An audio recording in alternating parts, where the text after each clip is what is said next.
During the 1980s, Iraq fought long and costly war against Iran. So Saddam had to try and rebuild the nation, but faced a series of challenges. He feared an Arabian anti-Iraqi coalition was being formed. He refused to pay back debts to his neighbors and accused Kuwait of side drilling into the Romanian oil field which lay in Iraq.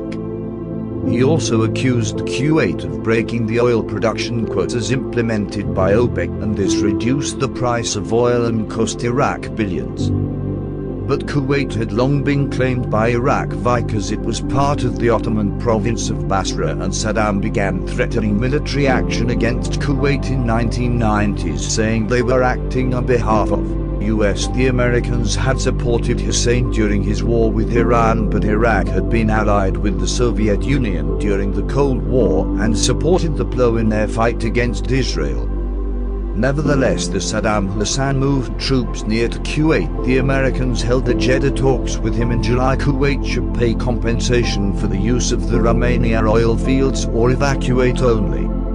Offered $9 billion out of the promised $10 billion, Hassan used this as a cause for war and invaded 2 days later. The Iraqi army, which hadn't fully demobilized, was one of the largest in the world, with over 1 million troops, thousands of tanks and hundreds of planes. Kuwait's army of a few thousand can put up much resistance. So in 2 days the country was under Iraqi control. The Kuwaiti government and thousands of refugees fled to Saudi Arabia, while control of Kuwait Iraqi troops then deployed to the Saudi border.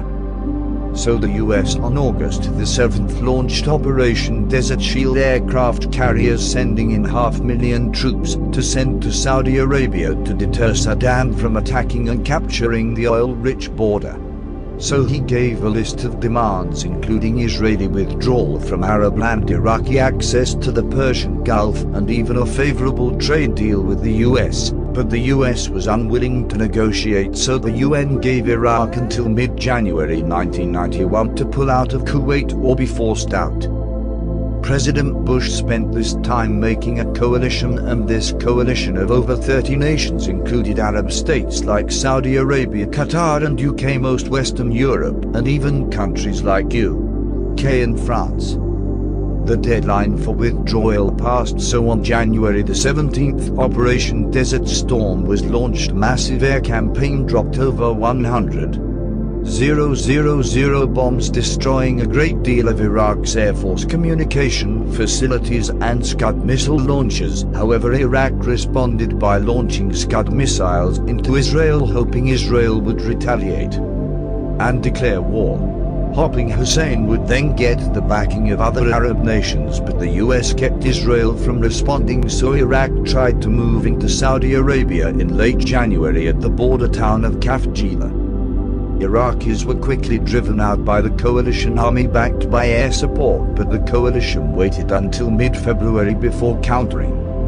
In the meantime, special forces were sent behind enemy lines to scout out Iraqi troops, while Iraqi scouts were specifically targeted. First, the coalition tanks were far superior to the Iraqi Soviet and locally produced tanks, so they quickly captured Iraq's defensive bunkers on the border, and just before troops moved into Iraq, a huge artillery barrage destroyed over 20 Iraqi artillery battalions then on the attack on Wadi Albert.